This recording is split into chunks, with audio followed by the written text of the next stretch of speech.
قبضہ کیا تو فوج کے پاس کھانے پینے کی اشیاء ختم ہو گئی اور وہ بھوک سے بےتاب ہو گئی۔ جب فاتح فوج بھوک سے بےتاب ہو جاتی ہے تو اس نے وہاں کے مقامی لوگوں سے چیزیں لے کر کے کھانا شروع کر دی، اپنی ضرورت کو اور اپنی احتیاج کو ختم کرنے کے لیے۔ اس دور کے شیخ الاسلام تک یہ بات پہنچی تو اس نے فتویٰ دیا کہ اس حالت کے اندر بھی فوج کے لیے جائز نہیں ہے کہ وہ کسی کی چیزیں اٹھا کر کے استعمال کرے، تو فوج خود جا کے ان کی دکانوں پہ چیزیں رکھ رہی تھی۔ یہ تھا عدل، یہ تھا انصاف، یہ تھا مسلمانوں کا نظام۔ اس لیے آج گلیوں سے لے کے بازاروں تک، چوکوں چوراہوں سے لے کر کے ہماری عدالتوں تک اور عالمی سطح تک عدل مفقود ہے۔ جہاں ہماری اپنی ضرورت ہوتی ہے وہاں ہماری عدالتیں رات کو بھی کھل جاتی ہیں، اس طرح عالمی عدالتیں بھی رات کو بھی کھل جاتی ہیں جہاں ان کی ذاتی ضرورت ہوتی ہے۔ لیکن عدل و انصاف قصہ پارینہ بن گیا ہے۔ میرے اور آپ کے آقا و مولا کا دیا ہوا عدل اور حضور کا دیا ہوا انصاف زمانے کو آج اس کی ضرورت ہے، تو ہمارے دین نے ہمیں عدل کرنے کی تلقین کی ہے۔ اس عنوان سے بہت کچھ کہا جا سکتا ہے لیکن میں اپنے مضمون کو آگے بڑھانا چاہتا ہوں۔ عدل کا دوسرا مفہوم جو بیان فرمایا گیا ہے وہ حضرت عبداللہ ابن عباس رضی اللہ تعالی عنہ نے بیان فرمایا۔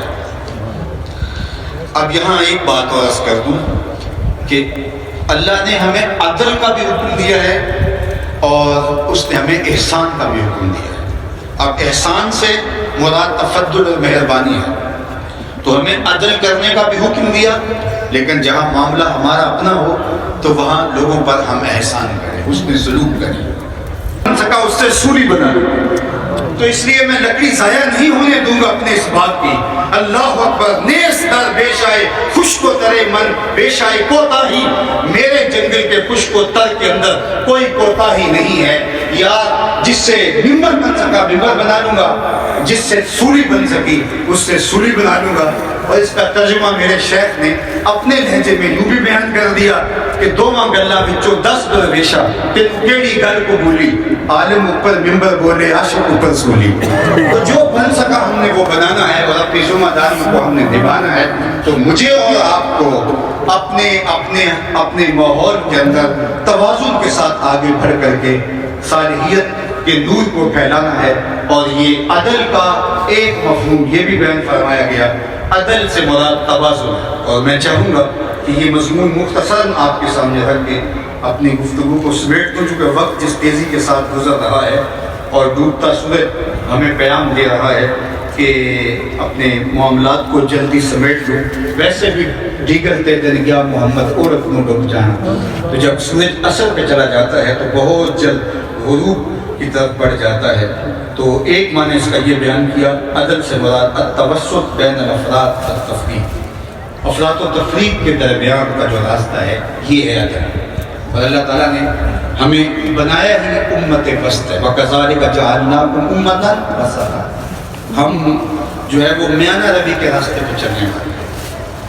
خرچ کرنے کا حکم آیا تو فرمایا وَالَّذِينَ إِذَا أَنفَقُوا لَمْ يُسْرِفُوا وَلَمْ يَقْتُرُوا وَكَانَ بَيْنَ ذَلِكَ قَوَامًا، جب خرچ کرتے ہیں تو نہ تو وہ بخل سے کام لیتے ہیں نہ فضول خرچی کرتے ہیں، یہ درمیان کا راستہ ہمیں بتایا گیا ہے۔